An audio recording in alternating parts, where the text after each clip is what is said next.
Hello, my name is David Bird, And I'm Neil. and we are the developers of the OmniQC. I just want to tell you a little bit about this project. We're really excited about it, and we think it's going to have some pretty cool technological advancements that will make it worth your while and ours. A little background on the project. Basically, when we started this, we were kind of kicking around an idea of taking a remote control helicopter and removing the remote control that you would manually hold in your hand and make it something that would be wirelessly controlled or remotely controlled. So you don't necessarily have to be within eyesight of the helicopter in order to have it go to a certain location or to a certain height or whatever you would want it to do. So we started talking about the different elements that we would want to add to it and got concerned about the stability in flight, whether or not we would be able to maintain that, and just kind of started moving toward a quadcopter. So basically, at that point, we decided that it makes much more sense.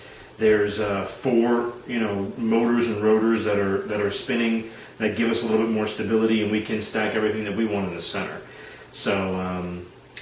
Right, and to expand on everything we want, we're looking at full 360-degree awareness on this thing. It should not be bumping into objects just all willy-nilly. As well as obstacle avoidance, same general concept, but more like if something just sort of pops up into its path, it should be able to actively avoid that without crashing.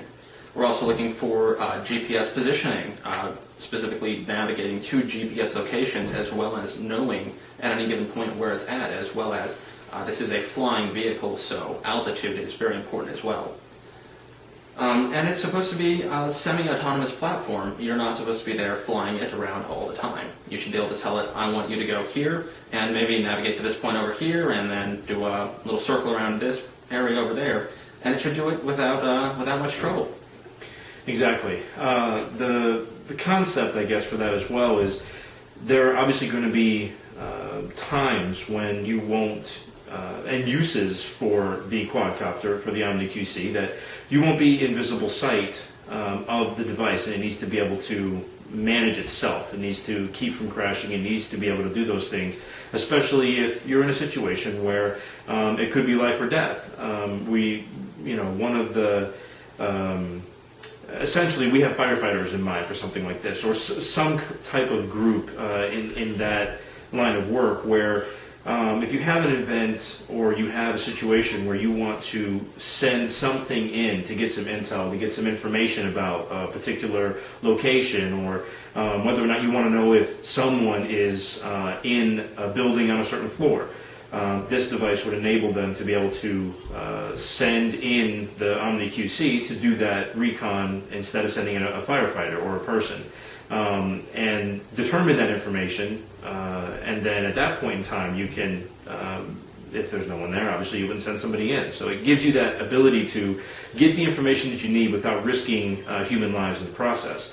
And essentially one of the other features that we're hoping to add to this as well would be some sensors that would give you information about its surrounding, not just environment from a obstacle avoidance perspective, but from a perspective of what it might be heading into, gases maybe, or temperatures to determine whether or not if there's a flame or fire, or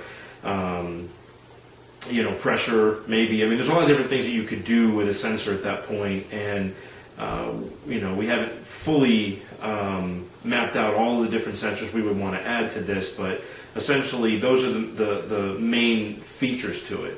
We've even kicked around the idea at probably a point in time in the future of adding thermal imaging, which would even take it to the next level, where you